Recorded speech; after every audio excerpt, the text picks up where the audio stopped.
Welcome to Mysteries, Monsters, and Mayhem. I'm Shannon Lawrence. And I'm MB Partlow.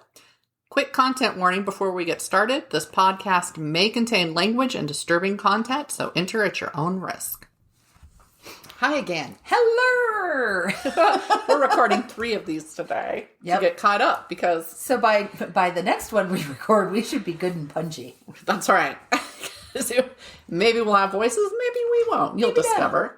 Maybe we'll be giggly. Maybe we'll be all ums and lip smacks. Ooh, and hey, we have a guest coming, not this episode, not next episode, but the episode after. We finally have a guest. Episode. Yes, it's very exciting.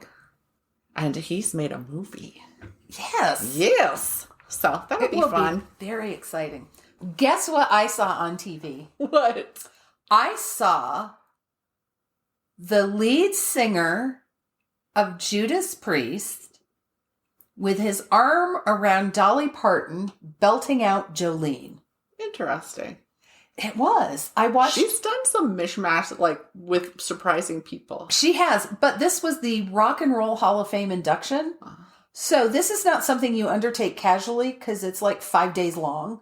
I didn't realize what I was committing to when it's on HBO. So I watched that. And there were a few people who I thought I was not particularly interested in, but because it was on HBO, I could fast forward through their part. Oh, nice. Yeah. So they had Duran Duran. They had they had a lot of people who were in the industry that I can't remember their name because I'm not in the industry. Don't know any of those people. Lionel Richie, Pat Benatar, and her husband, who she calls Spider. That is not his name. Lionel Richie, Judas Priest, Dolly Parton. Carly Simon. So it was quite the star-studded evening. And there was lots of good music. Always every time I hear You're So Vain, I bet you think the song is about you. I'm always like, but it is! Damn it! I'm so vain. Right? There was some show, and again, it was one of the ones that I'd watched for a while, then it had fallen off, and it was something about the 90s, and each episode covers something different. And the one I watched was one that went over when Ozzy's family did the reality TV show. Oh, I remember that vaguely. And it was basically the precursor to then Kardashians and all that shit that happened. Because it was the first, celebrity, let's follow them around their home show there was. So it was interesting to watch and see there. Because I kind of watched it half-assed. They had one child who wasn't on the show. Their oldest, chose not to be on the show. I just remember, wasn't there a famous episode where they're having a fight with their neighbor and Ozzy throws a ham in their backyard? I don't know, but probably. Something like that. There's lots of swearing and they sneak over and he and Sharon and throw a fucking ham in there. I feel if you're the Osbournes' neighbor, you just don't pick fights with them. It could have been way worse than a ham being jettisoned into your yard. That is true. I think you bite the head off a bat and throw the corpse at you. I think if you have a neighbor, you don't pick fights with them. Period. Indeed. I agree. I try really hard not to, you just deal unless it's unbearable. Mm-hmm. Because then it can become unbearable and you're stuck until you sell your house. And if they're really enjoying it and they're super malignant, they might make it so you can't sell your house. I've seen that happen before. So, yikes. I've been debating approaching a neighbor. So at the top of our street where it tees, the house on the corner has a little bitty travel trailer parked in front of their house. Who gives a flying rip? I do not care. Yeah. But it's parked very close to the corner, so when you come up the hill, you can't see if there's anything coming from the right. Oh, yeah. So I've been thinking about just, knocking on their door and going, hi, I'm your neighbor.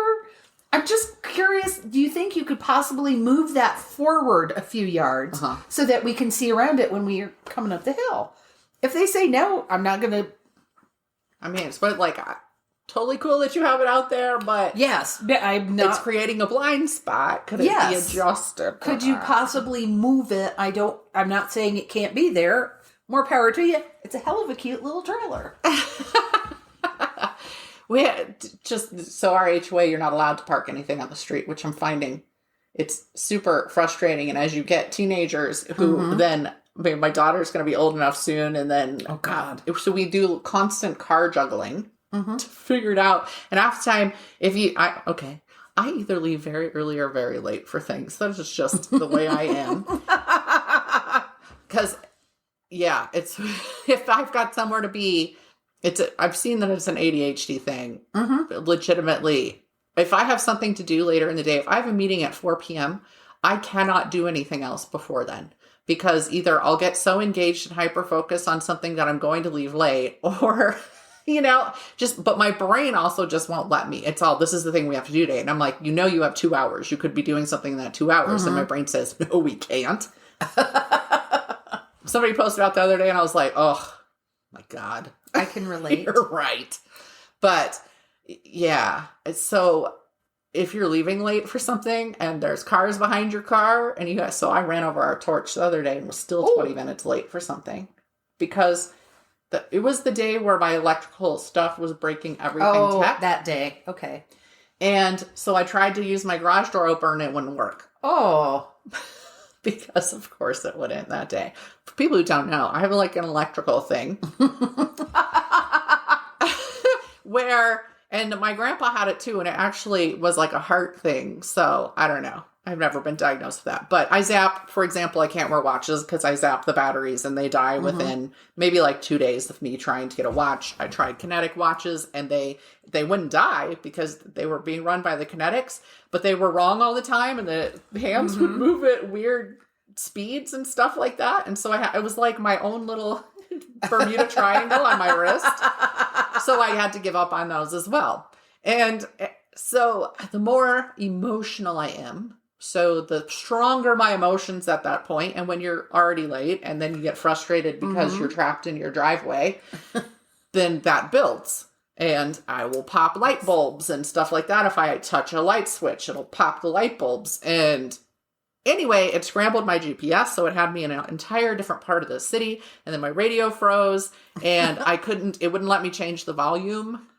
I like the fact that it froze on static. It froze on static because I was driving out of the city and I hit where that radio station wasn't good anymore. I could not change the radio station. I could not power it off. I could not turn it down. So it was blasting, because I'd been blasting my music, static on what was 20-minute drive. I don't know how far along it is to Parker. And besides which, my clock was also frozen. And so it was 2:45 the whole time.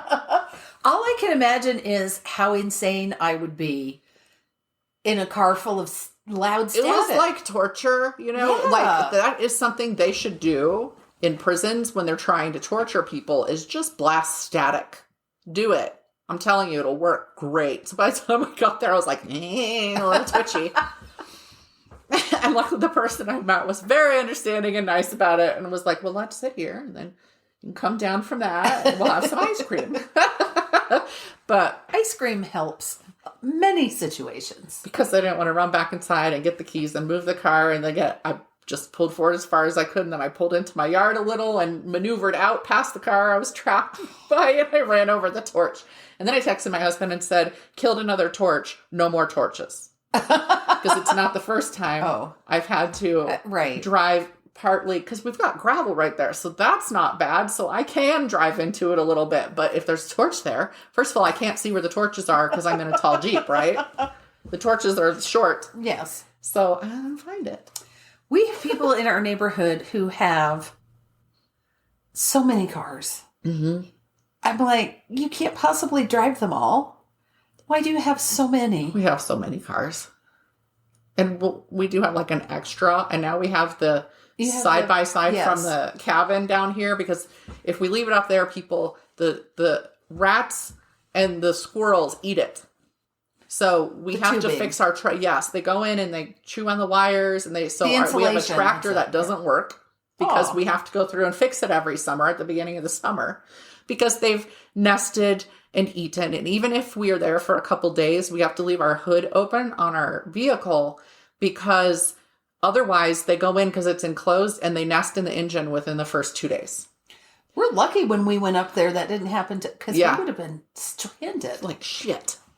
But now we've learned, You learn a lot about nature, even if you're a nature person. And you don't know how lucky you are in suburbia compared to that, because a lot of stuff happens up in the mountains that you're just not accustomed to. Like the rats taking over the outhouse that we don't use. I'm sure it's warm. Well, warmer than being exposed to the elements, yes. Yeah, so I can't fault them, but we are going to bulldoze that bitch, hopefully this year. And bury it. Will you do anything to remove the rats first? That is what I would like to do, but I don't know how best to go about that other than leaving it open. Then the problem with that is the next step will be running to the vehicles in the cabin. That's where they'll go when they don't have the outhouse. But no, I do not want to butcher animals. So we do have the electronic things. I think we'll probably try and put one of those inside it before we bulldoze it, so that or like right perched on it, because we have solar that we can connect it to, and then hopefully they'll vacate the premises and then we can bulldoze it. So, yes. Wow. Just the problems. We didn't know what problems we were going to have when we bought that cabin. I'm mad jelly right now of an acquaintance we have who is an author who is such a delightfully nice person, and yet I'm so jealous because she just bought a house overlooking the Oregon coast. On a bluff. That's exactly what I want, is a house on a bluff. There's a lot of those in Oregon. I know? Yeah. Are they moving there, or is it a second home? I don't know. She's there right now moving stuff into it, so I have no idea. She hasn't said. And I'm like, that's my home. And I'm every time she posts pictures, I'm like, I'm so happy for you because you deserve nice things. But I'm so unhappy seeing these pictures now that I think I have to mute for 30 days because I can't. I haven't even been, it's home, and I haven't even been home in years. And I'm so sad every time I see it. I'm like, this is exactly what I want. This is exactly what I want, and I don't know if I'll ever get it. Because I had kids. And so moving isn't just a pick up and move. That's true. So, yeah, I'm so jealous. And then another writer friend who you would not know, she's from the horror community, but also the blogging community is where I actually met her. Just came back she's gone on many trips because she was trying to find where she might want to move. And she found a place at Mexico. And I've been talking about going down and visiting different places and seeing if there's somewhere I'd want to live. And she's like, in the next year, I'll be moving. Wow. I found the place that makes me happy. And I'm like, and here I am in fucking conservative Colorado Springs, having to post about school boards trying to segregate LGBTQ children into their own school. I couldn't in believe 2022. Let's build school a separate District 20 school. Yes. For those students. And I still have conservative friends, and my conservative friends are all aghast about this. So it is major extremists, but we are going to have extremists here, and I hate that. I'm like, and then we just had the Club Q shooting. Do none of these people remember the whole separate but equal? Right, though? No, because they're repeating the same things with the LGBTQ people that they have done with people of color in the past. Yes. Because we don't learn from history, because we're America. First, we fudge history. I'm sure everybody does for their own country's history. I am sure everybody does. But first, we hold up people who are not heroes, and we make them heroes because we need heroes.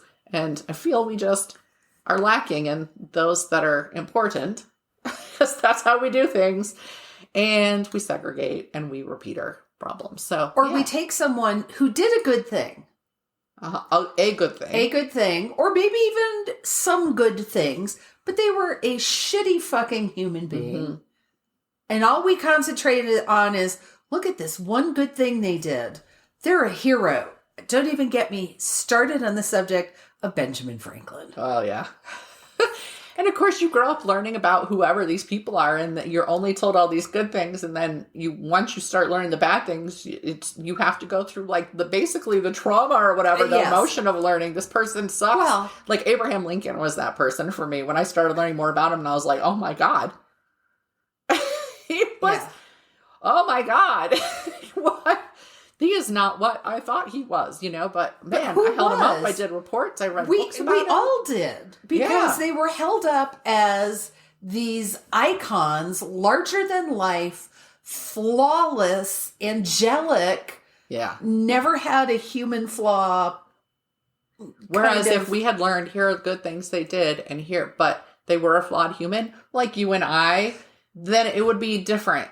to cope with it now, and there wouldn't be backlash. Now, I don't know about when you were in school, because you were a little bit younger than I am. Apparently, there were no women who had any fucking impact on history whatsoever. No. None. Really. One of them sewed a flag. Yep. That's all I remember about. Yep. Yeah. One of them sewed a flag. Might have learned a little bit about Amelia Earhart. I did learn Harriet Tubman, yes. Harriet Tubman. Yeah. It's really hard to fill this out. If this were a report. Name women in history who did something great and who you learned about in school. Well, when Thing 2 was in, what grade was she in? 5th grade. They had a day where the teacher dressed up as the queen, like she was Queen Isabella of Spain or somebody. She was somebody specific, I think. And every student had to come in and present a report in character. We did that in District 11, right? As an explorer. Yeah. Okay. I had never heard of this. I didn't grow up here, and I'm old. So...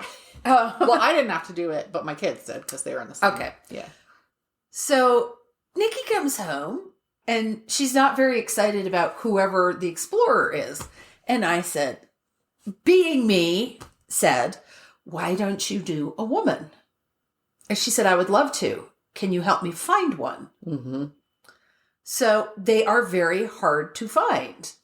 Not that I don't think women had a role, but 20 people did Sacagawea because she led explorers. Nikki did Gudrid Thorbjorn's daughter. Oh, I don't know this person. She was Eric the Red's daughter-in-law, or she was in the Viking. She was a Viking woman. And she was one of the first, who knows why, she was a convert to Catholicism, and she walked like barefoot to report to the Pope on the New World that they had just visited. So, and the 5th grade teacher was very impressed because this was the first time anybody, and they all had to pick someone different. So you couldn't have 12 Sacagaweas. Yeah. But I said, no, I'm going to find one. Yeah, my son tried to do for some report they had to do on a historical figure. He tried, and I'm forgetting, spacing her, a little feather. The person who accepted an Academy Award on behalf of Marlon Brando and got attacked by Clint Eastwood and John Wayne. John Wayne, yeah. Oh my God, speaking of which, my godmother posted a picture of young John Wayne, and I've never seen him young. And he was kind of fucking hot. And now I'm upset about that because he was a trash human. And again, he was a trash human my mom adored, and I grew up then with him being adored, and then found out he was a trash human. Oh, and then, we all did. He was hot. We all saw the public face, and we didn't know what was going on. I even read his autobiography, Duke. Mm-hmm. Anyway, so he was trying to do this woman, and because she was an activist. That's why he chose her. And he was like, I can't find anything about, he was so frustrated, and he went to the teacher and he's like, I don't want to change it, because I was like, do Wilma Mankiller. She was the principal chief of the Cherokee Nation. She did a lot of stuff. There's a hospital named after her. There is information on Wilma Mankiller, and also the coolest name ever, right? But he's stubborn, and he said, no, I'm going to find information on her, and he got good grade on the report, and the teacher knew that he'd struggle with it, but why it was important to him. And so I don't know if that factored in or what, but yeah, he was like, nothing, just nothing. She was there fighting, because a lot of native tribes, including the Cherokee, were actually matriarchal instead of patriarchal. And so there would have been women. Yeah. Because you know what? You can now, don't get me wrong. But at a glance, you can't prove paternity. Maternity is never in question. If it came out of you. Yeah. So, and they do pass, there are clans in the Cherokee, tribalism, whatever. And that is also matriarchal. So if your parents are from 2 different clans, you are in your mother's. Right. Et cetera, et cetera, et cetera. So anyway, just interesting. But Let's going get down to it. All right. So this one, I'm really surprised. I'd never heard of this person, and because they were quite awful. So again, I have to issue a trigger warning. There is rape and sexual violence involved in this, and I do explain what was done. And so it can be quite disturbing. So if you don't want to hear it, then you can skip ahead. I'm doing the Blackout Ripper. Am I going to be disturbed? Probably. Oh. Oh. You hear retching noises in the background. It's just me. It's fine. Take a moment. Do what you need. In the 1940s, areas in and around London were under blackout restrictions due to night air raids performed by Germans. Actually, Australia also was, and the U.S. did our own blackout. Yes. On coastal cities, I think. Mm-hmm.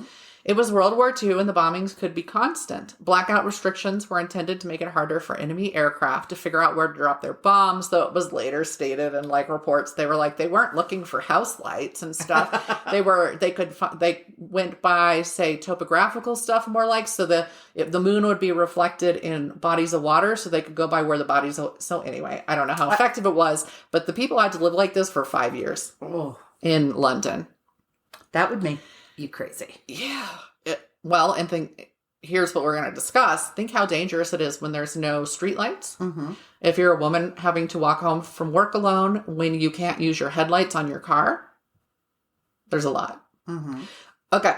So it involved using blackout curtains on doors and windows, not using exterior lights, including car headlights, tarring windows that couldn't be curtained. And there were factories that had above windows so that it would give, during daylight, you'd have natural lighting. And so they had to figure out what to do because you couldn't put curtains on what was basically a really large, skylight hole in your ceiling. Yes, it's a really large skylight.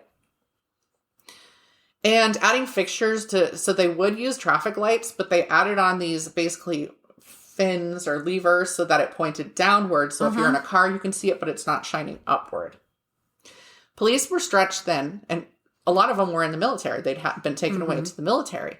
And crime rates had risen by 50% between 1939 and 1945. Poverty, food rationing, and desperation ran rampant. There was looting, racketeering, assault, muggings, and at least one serial rapist and killer, all using the cover of newfound darkness to commit their crimes. Everybody had to have, as they call them, torches, as we in America say, flashlights. Mm-hmm. So that's how you'd get around, with your little torch pointed at the ground. October 13th, 1941, in Regent's Park, the body of a 19-year-old woman was found in a bombed-out house on Hampstead Road. I love her name. Maple Churchyard, worked as a clerk. Maple? Maple, as in the tree. Okay. Churchyard. And was known for enjoying a little time with the servicemen who were so prevalent there during the war. I mean, it's London. There would have been a ton of servicemen there. Mabel had been strangled using her cami knickers. And by the way, I looked up cami knickers. I was going to say, what the fuck is that? They're actually, when you break it down exactly what they sound like, it's a cami and knickers paired together. So basically it's that shift, that cami, but with shorts built in, kind of. Okay. In other words, knickers. Right. So yeah, that's what it is. It's just, if you look it up, some people still call it that in selling them. Not a lot, but it's like a chemise or whatever. Okay. But anyway, and so it's that was a hell of a thing it wasn't like a stocking. It was an entire under clothing, thing. But anyway, she was strangled using her cami knickers, but there were no signs of sexual assault. It was thought she died at 9:15 p.m. when everything would have been dark. On October 17th, the next victim was quite the opposite of Maple. Edith Eleonora Humphreys was 48 years old, a widow, and she was murdered in her own home, in her own bed. She had been bludgeoned in the face and head. Whether because it did not kill her or for some other reason, her attacker had also tried strangling her. That wasn't good enough, though, and he then cut her throat and stabbed her through the skull. They said the knife actually penetrated. Do you know what force that takes? That's hard. It had penetrated into her brain. Oh. Yeah. Edith was a fighter. She was still alive when she was found. After all of that, she was still alive. Stabbed in the brain. And strangled and her throat cut and beaten in the face and head. Go Edith. I know, but... No. Yeah, of course. There really was no other way that could have gone, but she did. She died at the hospital. Some of her jewelry had been stolen, but there wasn't any big theft. In other words, it didn't seem like the theft really was the driving force. Mm-hmm. There was no sign of forced entry, but I was thinking, it's the 40s. Were they even locking their doors back then? I don't think a lot of the time they were. And it had been, 48 years since Jack the Ripper? Well, it was London, so... And they were being bombed, but they weren't being attacked on that. But it is a big city. I do not know. Yeah. Fast forward a few months to the area of St. John's Wood. I don't know where any of these areas are, but maybe somebody from London does. Monday, February 9th, 1942, Evelyn Hamilton, a 41-year-old pharmacist, was found in an air raid shelter. An electrician had found her flashlight outside and then her purse and gone in to investigate. Strewn mortar showed she had fought mightily. It was on her shoes. She'd been kicking and... okay. Her clothing was in disarray, one breast exposed, her skirt pulled up and her underwear down, and her scarf had been wrapped around her head. She had been robbed, some of the items from her purse scattered on the ground outside, and her purse was actually found one street over. So it wasn't her purse that he found next, it was the stuff from her purse. I misspoke. Her death had been due to strangulation, and it was said there had been no sexual assault. Now, what I kept coming back to is this person... It was that's sexual violence anyway. If you look at that, still lust killer when you look at the new definitions and everything. But I'm thinking he couldn't get off or he couldn't get hard. Yeah. Yes. And so that's why the violence, right? Because that happens a lot. But because this guy is really not known, nobody was breaking all this down. I couldn't find anything where they'd actually analyzed this guy or anything like that. So it's not a big enough story. And I don't even remember how I happened on it.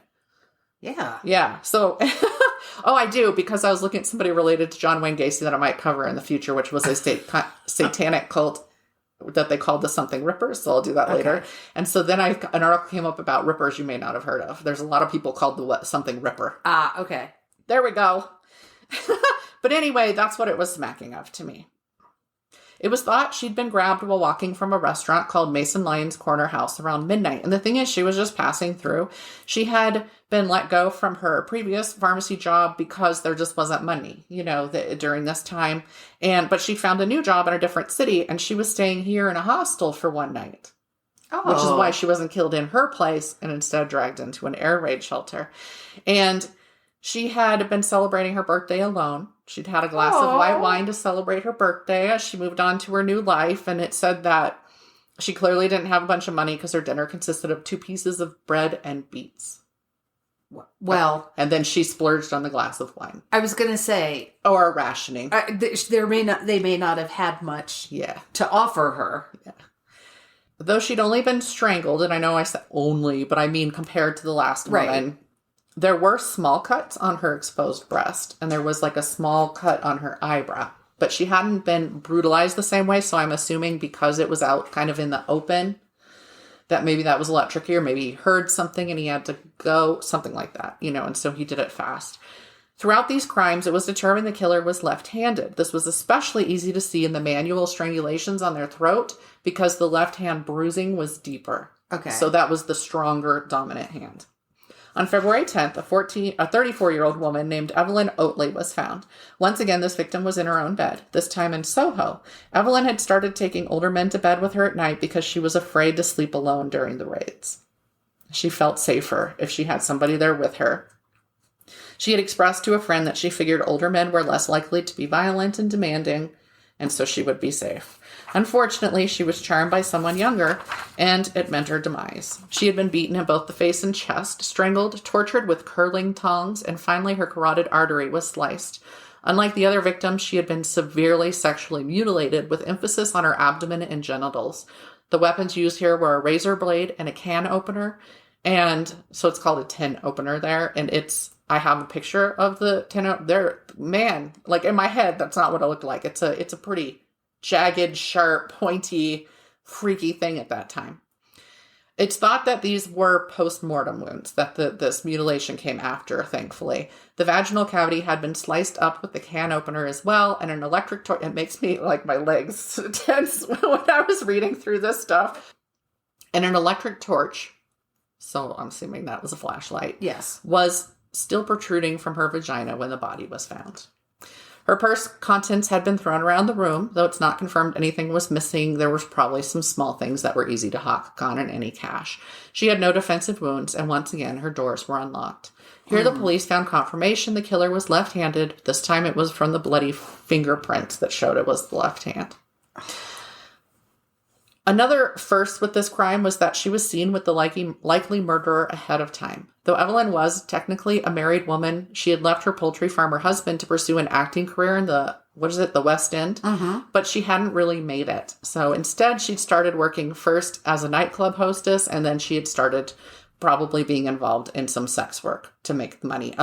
To seem to me, this is what women who didn't have somebody supporting them had to do. And even some of those who had men supporting them, this was their only recourse because there just weren't a ton of jobs for women. 3 witnesses were able to describe the same man as having approached her. He was an airman from Royal Air Force, had a mustache and brown hair, was about 5'8", so not super tall not for a guy. Yeah. Another woman in her building saw her return with the man described the same way. And it was 11:40 p.m., and Evelyn had taken him upstairs with her. After midnight, her radio suddenly got much louder and woke up that female witness again. And she didn't hear anything other than the music. She didn't hear screaming. She didn't hear anything like that. She just rolled over and went back to sleep. The killer was obviously escalating. And on February 11th, one day after Evelyn's body was found, Margaret Florence Lowe, a 43-year-old sex worker, was killed, though her body wouldn't be discovered until February 13th. Sadly, it was her 15-year-old daughter who had come by to visit her mom. She was away at boarding school, and she came home the 3rd weekend of each month, who discovered her mom's body. But when she got there, the neighbors were like, we haven't seen her in days, and she's had this package sitting outside her door for a couple days. And yeah. Margaret's neighbor had seen her at 1:15 a.m. on the 11th, escorting a male the neighbor figured was a client to her room, and then had heard him exit a little while later whistling, but she didn't hear sounds of violence. Margaret's husband had died in 1932, and she'd been forced to sell their business because she couldn't keep it going. After trying her hand at being a house cleaner where she just did not make enough work to keep her daughter, she wanted her daughter to have that chance that the boarding school gave her. She resorted to sex work to bring in a better income and pay for her daughter's boarding school. And I think she was doing both together, still cleaning houses and doing that. There wasn't Social Security at the time if you're there or anything, whatever they call theirs. So if your spouse died, there was nothing for that. Nothing had been paid in. And yeah, this time some of the mutilations had occurred while Margaret was still alive, determined by the type of bleeding. Oddly, she was the only victim found covered up. Her top cover had been pulled up to her chin, so when her daughter walked in, there was just her face. Okay. Her knees were bent, so they were still kind of up, her legs. A candle protruding from her genitals. It was determined that the torture had occurred when she was on the verge of death. She had been beaten significantly before the killer tied a pair of silk stockings around her neck, knotted at the jaw. They were still there, and strangled her. So it's possible he was strangling her while inflicting the injuries. And that's how it was done so close to death. Lying next to her, some sticking out of her body still, were found multiple types and sizes of knives, a poker, and a razor blade. This time the killer had cut her abdomen open so that her organs were exposed and had slashed her uterus even. As often happens when a predator like this escalates rapidly, the killer started losing control, which led to him making stupid mistakes. On February 12th, he accompanied Catherine Mulcahy, a 25-year-old sex worker. Sorry, everything said prostitute, and I tried to make a point not to do that, and there I typed it. To her flat. They traveled there in a taxi, leaving a witness. He even paid her the £2 for their rendezvous while still in the cab. So this is the second time he's been seen with the victim. Well, really the third time, because the one was brief. Catherine started undressing in front of the stove, but she left her boots on, which would prove to be the best thing she could have done. She climbed into the bed and invited her client. Now, some said it was because it was probably cold, and so she left her boot. And I'm like, but she would have had stockings or something. So I don't know. But she left her boots on.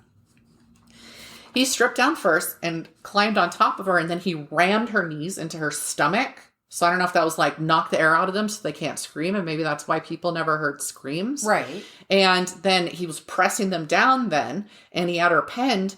And he put his hands to her throat and started trying to manually strangle her. But she fought back. And she was able to maneuver her feet in such a way that she kicked him in the stomach. And wearing her boots packed that extra punch, right? And he actually fell off the bed onto the floor, and she ran naked with just her boots on, as you would do, out of her flat, and was able to get the attention of a neighbor who brought her in because she was screaming for help. The assailant got dressed and ran to the neighbor's house and hurriedly handed her £8 more of cash. It was 8 1-pound notes. And he said, "I'm sorry, I must have had too much to drink," and he ran away. When she got back to her apartment... hell no. Yeah. When she got back to her apartment, she found his Royal Air Force issued belt. So she was able to turn that in. He was not to be deterred. And that same night, because he'd failed, he met Doris, and I don't know how to say her name, Joannet, a 32-year-old woman who occasionally did sex work when she needed extra money. A good friend of hers last saw her at 10:20 p.m. The next morning, Doris's husband, a previous client of hers who she'd married, came home to a locked door. He'd had to sleep at the hotel where he worked, and that happened often, and those were the nights she'd be like, okay, we need some money. I'll take some clients. He called the police, who broke in and found her body still dressed in a black nightgown, which I doubt that their nightgowns were black, so I'm thinking like some sort of negligee or something she put on, but they said nightgown. She had been beaten and mutilated like the other women, her jaw broken, then strangled with a silk stocking, once more tied at the jawline. A slice had been made from her navel to her genitals, and there was a 6.5-inch long wound to her vagina. This time he had also cut the skin away from the underside of her breast. This and a large wound to her thigh had been done. It was a very deep, very large wound. Had been done as she was being strangled. But the other manglings were post-mortem. Unlike with the other women, there were 2 used condoms present near the body. This is the first. Now, they didn't definitively say on the others because, again, this is a small case. So there just wasn't a ton of information. But this is the first time that there's been condoms nearby. So this is the first time he seems to have successfully done that. A watch and a small amount of money had been stolen. The coroner felt that the cuts on her torso were controlled and careful, but that he'd been frenzied when he got below her navel. Much more violent. He wasn't done yet. On February 13th, bear in mind, this has been in like a week period that this guy has escalated this much. The assailant met Margaret Haywood in Piccadilly. They grabbed some food at London Trocadero and went for a walk. But when they got to an isolated area, he pushed her into a doorway and groped her. Now, I saw reports that he'd walked up and he'd like put 30 pounds on the table and asked her to, hey, let's go and do a thing. And she said, I'm married. I don't do that. But they ended up chatting or whatever. And then she went for a walk with him afterwards. And that's when he forced her into this doorway. And so I'm assuming it was nighttime because, again, low visibility. You could get away with so much if nobody can see. That's why there are lights. But anyway, he said, come on, let's go back to your place. Take me back to your place. And she said, I'm not going to do it. It's not going to happen. And he kept fondling her, and then she fought back, and she hit at him and attempted to get around him to leave. And of course, that's when he got angry, and he grabbed her throat, and he actually strangled her into unconsciousness. And she said, as she was going unconscious, he just kept saying, you won't, like muttering, you won't, you won't, you won't, over and over again. That's all she heard as she was passing out. Wow.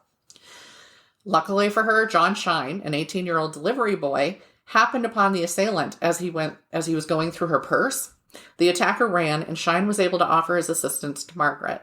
They found the assailant had left behind his RAF respirator, so like a gas mask type thing, and a bag, his military-issued bag. On the way to the hospital, they ran into a cop who took them to the station so they could give statements, and then one of the cops took her to the hospital afterwards to take care of her wounds. The bag left behind had the attacker's service number printed in it. Of course. Which would be his final undoing. By that night, police had contacted the RAF police on base and given them the number found in the bag, 525-987. They immediately confirmed that the owner of the bag and respirator was one Gordon Frederick Cummins, born February 18th, 1914, and assigned to the Aircrew Receiving Center in Regent's Park on February 2nd, 1942. So he pretty much went into these attacks shortly after getting there. Like got there and boom. Yeah. And those first 2 that I mentioned, they believe he did when he was at his last post. He had joined the RAF in 1935 and been transferred several times, including to a base in Scotland. Both before and after his time in the RAF, he was known for lying, including pretending to be rich. He kept saying he had descended from somebody important and he had all this money, but what he was doing is he was doing petty thefts to have the money to then spend the money. And he was going to like upscale places to try and insert himself into that lifestyle. But there was also theft and embezzlement from jobs. He was a known womanizer and at the very least bragged that he constantly had women. It was like conquest when he was talking to them. And the people who had to deal with him were not terribly fond of him. They didn't believe anything that he was saying. And by the way, he was married through all this. And in fact, one of the nights he went out and killed one of those women, he showed up to visit his wife who was staying. She had come and they weren't living together because he lived in the barracks or whatever. But she had come out and was renting a place to be near him. And he went to visit her and he borrowed £1 from her and so that he could go out for a night on the town and took off and went and did this stuff. Damn. Yeah. He said he had noble blood. And so they jokingly called him the Duke. When police approached him about the crime against Duke of Dick. The Duke of Dick. Against Margaret Haywood, he said he'd been drunk and didn't remember harming her, but if he had, he was very sorry. His knuckles were injured, which he claimed to be from doing engine repairs. Police took him into custody anyway for causing grievous bodily harm. The airmen were required to sign in and out of their billets, but when police examined Cummins' entries, they found that he often forgot to sign back in. And also that a lot of his entries that were filled out were in pencil, so they could have easily been changed. Erased later. And changed. Mm-hmm. When police spoke to others, they found out he and another man, his name was Felix something, had been sneaking out of the fire escape and returning home early in the morning. Right. To pick up sex workers. The other guy, at least, was. Yeah. The circumstantial evidence started adding up. Matched fingerprints, items stolen from the victims and found in his billet, traces of blood on his clothes, mortar dust from the bomb shelter in his bag, and pant cuffs. And tracing the serial numbers of the money he'd given Catherine Mulcahy to hush her up, the RAF had kept track of issued serial numbers when they paid. So it was confirmed he had been issued those pound notes. Also, he was left-handed.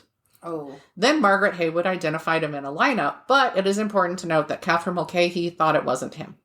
He was like, that's not what he looked like. Okay. February 16th, during an interview, he still protested that it hadn't been him. When he'd noticed his sack and respirator were missing, he'd gone into a pub and stolen another airman's, and so he tried to be like, oh, I must have grabbed the wrong ones. That was his plan, right? And he said someone else committed committed this crime, and he left my stuff there because we must have switched bags and stuff. They didn't buy it, and he was charged with the murder of Evelyn Oatley. It's thought they withheld the other murders in case this case fell through, so they'd be able to then try the other ones. Cummins' wife stood by him through the trial, which began April 24th, 1942, and Cummins screwed around in court, chatting with people nearby, smiling and waving at his wife from where he was, totally not taking any of this seriously. Wow. Even as they're describing the crime scenes and stuff like that, totally jocular. Damn. When the time came, he took the stand in his defense, insisting he was innocent and had been with other sex workers when the women were killed. Well, I don't remember her name. I picked her up here. April 28th, the jury was sent back at 4 p.m. At 4:35 p.m., they found him guilty of the murder. Justice Asquith stated, Gordon Frederick Cummins, after a fair trial, you have been found guilty and on a charge of murder. As you know, there is only one sentence which the law permits me to pronounce, and that is you be taken from this place to a lawful prison, and thence to a place of execution, and that you there be hanged by the neck until you are dead. And may God have mercy on your soul. They were so dramatic. Yeah. Cummins remained emotionless the whole time. His wife sobbed. He filed appeals, but they were rejected. Sound like there's only like one appeal attempt there at that time, and then they were like, nope. June 25th, 1942, he was hanged at Wandsworth Prison after being given a calming glass of brandy, which is more than he afforded the women he butchered. He walked up on his own, right to the rope. No fuss, no emotions. And as a German air raid occurred overhead, he's the only person in their history to have been hanged during a German air raid. He died within 2 minutes. It was just wow, the calmest hanging ever. Except for the whole air raid thing. Right. Wow. I'm surprised you would get, they're so used to the strafing at that point. I have never heard this story. Right? Neither had I. And I've heard a lot of stories. So yeah, I was like, I want to do this one because it's not like I've seen it a billion places. Yeah. And also what he did was truly awful. It's way more awful than some of the more famous ones. And I'm not saying I would want to read this, but I've read a fair number of World War II novels because about 1,000 million of them are set in London. I've never read a fictional take on this either. No. I know I had like ideas for stories when because at the moment it hit me, and it's never hit me how dangerous it was that they couldn't have lights on. And if you have blackout curtains in the windows, nobody's looking out. No. It's completely isolated out there anywhere. You don't want the light to be shining out. That's terrifying when you think about it. And especially if these air raid shelters are just there and empty most of the time. Damn. How much could have been taken advantage of in those? You didn't need a hotel room. You didn't need a place to take them. And a lot of the sex work was happening in like side alleys that were pitch black, and nobody can see. They could hear you maybe, but they couldn't see you. So it just, for that, I was like, oh, brain opening. Because I already wrote a story about a girl one of my horror stories about a girl sent away from London to be billeted on a farmhouse, which, by the way, they have shown repeatedly that it was actually more damaging psychologically to the kids that were sent away than the ones who were there during the bombing with their families. Yeah. Yeah. But anyway, sources: Wikipedia, Crime Investigations, Listverse, and Daily Mail. Wow. Again, not a lot to choose from. I am astounded that I've never heard any whisper of this tangentially referred to ever. Right? Because it's horrifying. Yeah. I mean, it's more victims than Jack the Ripper. Wow. Right? I can see why I think it is. I can see why they would want to keep it quiet. But just the escalation was so fast. That's what's so scary. Like, it's good that he got that sloppy, and he got that sloppy because of how crazy he'd gone, right? But damn. 1 week he did all that. Wow. So, yeah. That's again, I was reading through it and I'm like, how the hell? Yeah. Has nobody done anything on this? That's great. That's insane. Well. Oh, but I think, you know that book I read about Jack the Rippers? Uh-huh. What's her name? Rubenhold.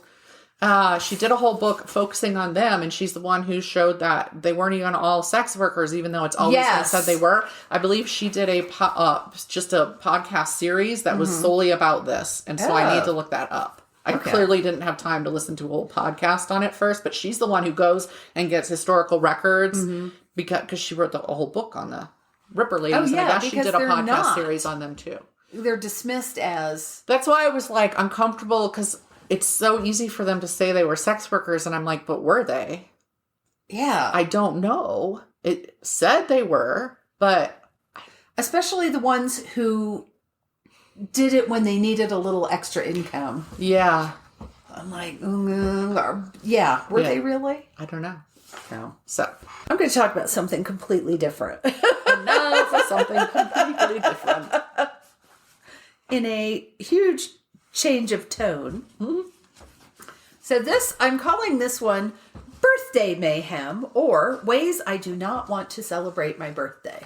Because this will come out my birthday week. So this is my birthday month. I wanted to talk about Birthday Mayhem. So that's what I'm going to do. Do it. So the interweebs obliged and turned up plenty to choose from. I didn't go with, none of it is fabulous, but none of it is too horrible. I'm going to start with what for me was kind of the worst one, which just happened in November of this year, 2022, in Salisbury, North Carolina.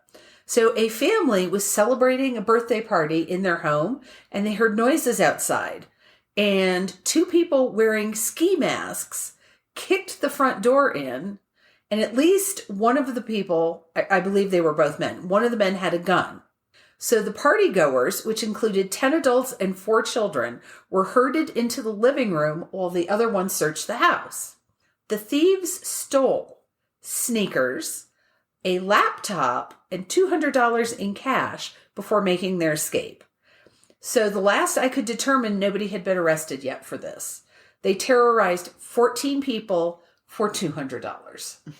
And so far have evaded capture. So, again, that could have been, it's been a week, but, since I wrote this, so I guess something could have turned up. But I tried to update it. So the next stop is Levittown, Pennsylvania in May of 2015. A young woman was having a Sweet 16 birthday party in her backyard with approximately 40 friends and extended family members. I did not include her name because she didn't do anything wrong. I just thought nobody needs to be remembered for this. She's got 40 people in the backyard. There's a little, what's the word I want? Not a tent, but it's like a tent without sides. Okay. Just canopy. Yeah, canopy awning thing is set up. So they've sung happy birthday. The candles on the number cake had been blown out, so it was a big 1 and a big 6. Mm-hmm. It's purple cake. Most of the purple cake had in fact been eaten. The scene then turned into something from a very bad after-school special, which set me down a whole different rabbit hole. For anyone not old enough to remember this, after school specials were actually a thing. They were low-budget flicks that aired on ABC from 1972 through 1997. Did you know they were on that long? No, I don't think I did. I think of them as like an 80s, early 90s thing. And see, I think of them as late 70s, early 80s. Oh, yeah. I think we all associate it with our piece of whenever we would have been watching I was born in 77, so I didn't care about them for a bit. Yes. So these were shown on TV in the late afternoon when all of us latchkey children were home alone. And topics included everything from stuttering to sexism to childbirth to every sort of adolescent fear. Mom's on Valium. Yes. That's the one that has stuck with me the most. Yes. Mom's on Valium. Speaking of fears, let's get back to the birthday party in Pennsylvania. Assume that the people were happy. People were laughing. It's a temperate, sunny day in the Pennsylvania-New Jersey border. And then feces start raining down from the sky. Oh, no. From the photos, it was more of a sprinkle than a downpour, but it was still brown and it was still poop. It was just a fecal sprinkle. The family believes it fell from one of several airplanes that flew over their house that day. The FAA investigated, but let me tell you something. The FAA does not make it easy to track down the results of their FAA doesn't want to take fault for it. They investigate, but then they're like, well, it's not our fault it crashed. We can't find the little black box. Yes. Yeah. Or the little brown droplets. The frozen urine cake. Yes. I was not... Oh, one of those crashed through someone's house. Ugh. Like crashed through their roof. Because I remember in my head thinking it was it's like quicksand, right? Because so I must have, there must have been something in the past that stuck with me. Because I do, like, in my head when I was younger, it was like, that happens? Like, I have to be worried about that? And then it's not supposed to. It definitely is not supposed to. So anyway, I was not able to find the results of this particular investigation. It's not a common occurrence, but it is also not unusual. You know, for the FAA to have to investigate this particular complaint. So I want to end on, she had a really shitty birthday. Of course. How could you not? Right. It was sort of expected. To you. Okay, so next we'll bop down to San Antonio in September of 2014. An unnamed man, and I don't know why they never named him, but... Well, I kind of do. An unnamed man was having apparently a most excellent 35th birthday. Who guessed threesome? While he was in his own bed, in his own bedroom, having sex with two women, his roommate broke down the door to complain about the noise level. And the roommate's name, the roommate was... Is just cock blocker? 42-year-old Antonio Flores Narciso. After he kicked in the door and complained about the noise, the roommate told him to fuck off. Well, it doesn't say that. The roommate told him to get out. I'm assuming. I mean, if you were in that situation, right. One would assume one would not want to be interrupted. So he did fuck off to the kitchen, and he grabbed a knife and went back to the bedroom. Narciso stabbed his roommate in the head, back, and hands, of which none were life-threatening. Narciso was charged with burglary of a habitation with the intent to commit felony force. And the story got headlines all over the flippin' world. No surprise there. Yeah. It was the burglary part that got me because I'm like, he lived there. Man attacked with unfinished business. So the next one is taking us across the pond to Plymouth, England. And it's a story about one of those moms. And I'm pretty sure everybody listening has dealt with one of those moms. So it's mid-December 2015. 5-year-old Alex was invited to his schoolmate's birthday party. It was going to be at a local ski park, and it included sledding, snow tubing, and lunch, which I think sounds like a hell of a lot of fun, right? Yeah. So... on the day of the party, Alex's parents realized they had double committed, and Alex was supposed to see his grandparents that day. The story goes, they gave Alex a choice. Do you want to visit your grandparents or do you want to go to this birthday party? And Alex chose to go visit his grandparents. Wow. Good boy. Right? I do want to note, Alex's parents said there was no phone number on the invitation for the parents to get in contact with birthday boy's parents. So they didn't have any way to let them know that day. The dad said he had planned to apologize to them the next time he saw them. So on January 15th, Alex came home from school with an invoice in his backpack. It said one child's party no-show fee, and it had the... Fuck you, dude. It had the logo and the information from the ski park, and it was for £15, which was approximately $24. So Alex's dad was not happy. He stopped by the woman's house, and he was basically like, fuck off, we're not going to pay this. There was an exchange on Facebook between the two moms, which was a little bit more cordial, although one wanted reimbursement and the other one was like, no. It was like, I'm really sorry.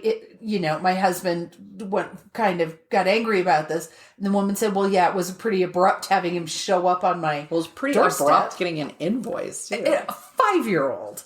Yeah, put an invoice in his backpack. Interesting note, because she put the ski resort's name and address on the invoice, it got back to the ski resort, and they quickly and publicly proclaimed that they had nothing to do with it. Yeah, because they wanted to stay in business.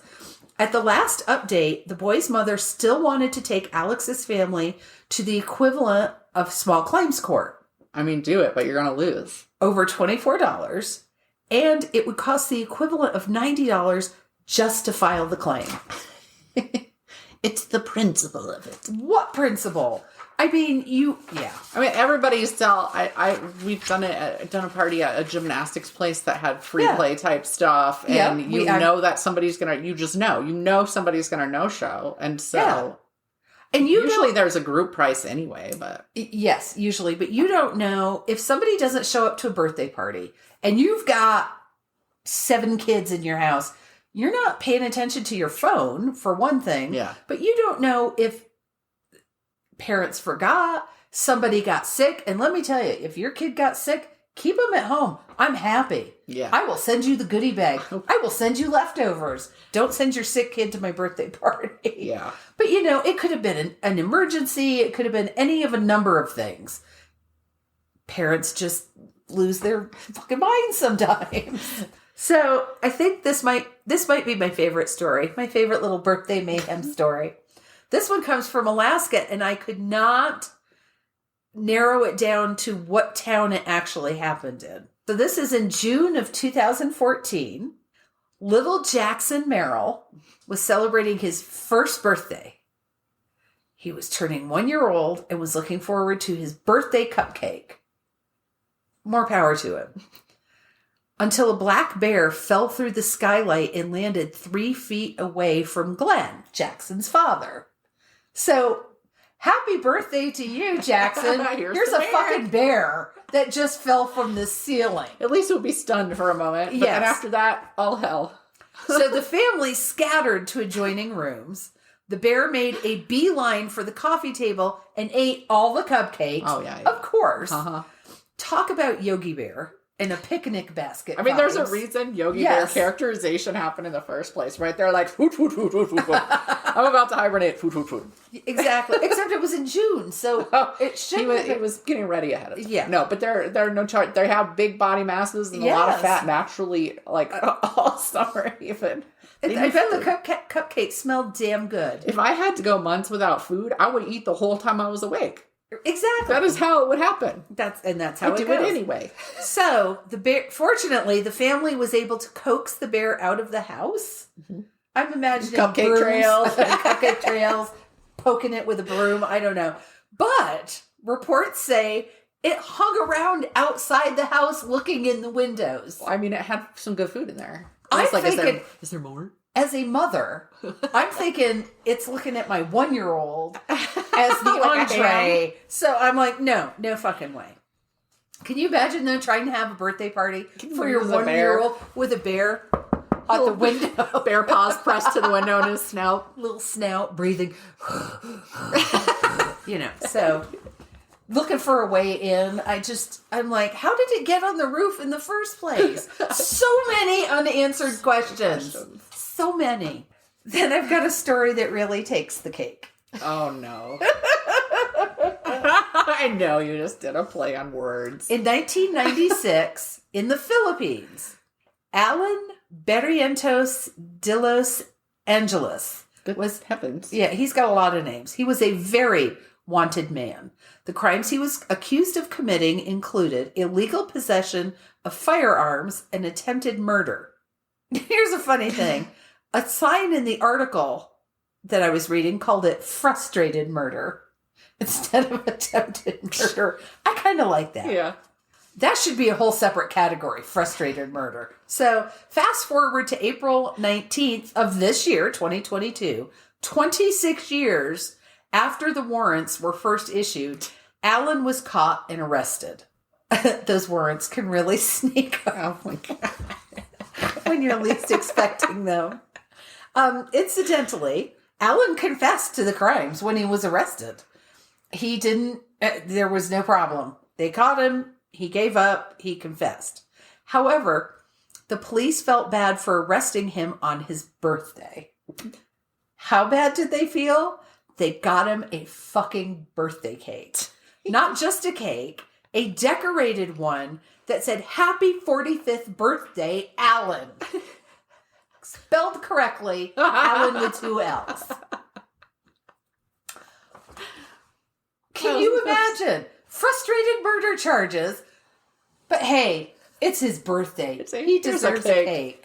It was 20 years ago. It's fine. It's 20-something years. Not even a cupcake.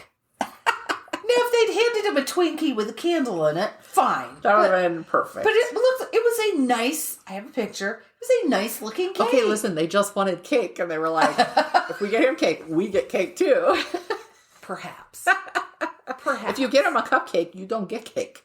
So I'm not planning on killing anyone or any poop rain or any bear Best rain. laid plans. If a bear falls, I don't have a skylight for one thing. I do. It would be a good trick for a bear to get on our roof. Yes, it would. Yeah. It would need a ladder. Might be able to stand on our fence on the side, and bears are known to scale fences around here and be like walking on the top of the fence. Oh, God. That's a nightmare. Every time my brother went out once to have a cigarette, my parents lived not too far from me. He was at their house, and he came out of the basement, and he's sitting there smoking a cigarette, and a neighbor goes, "Psst, psst." And he's let his chihuahua out. Oh, God. The guy goes, "You need to go inside." Brent's like, "What?"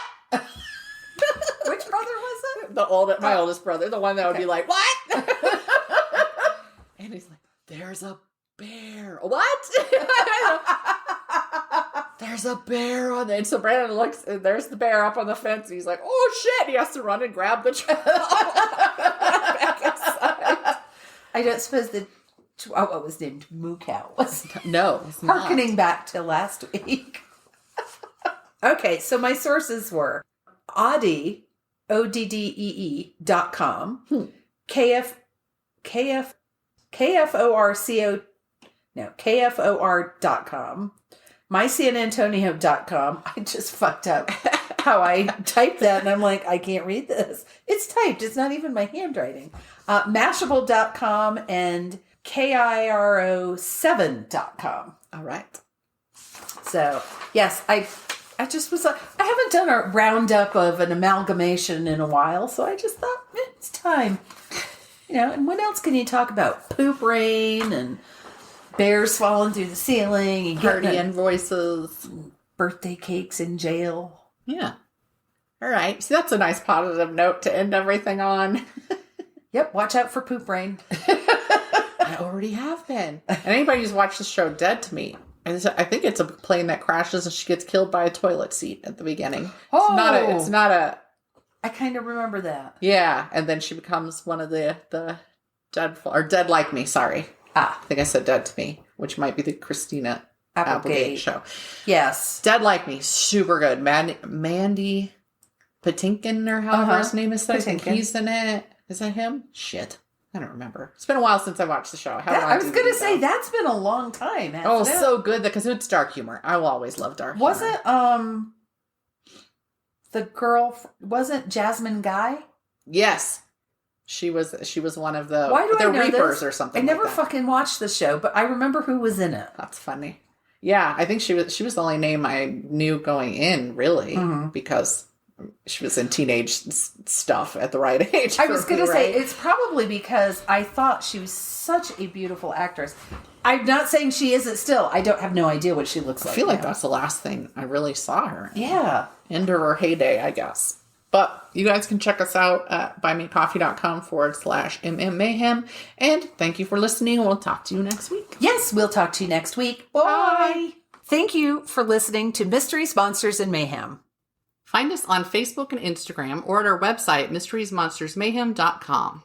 Please like, rate, and review, follow, and share wherever your favorite podcasts are downloaded.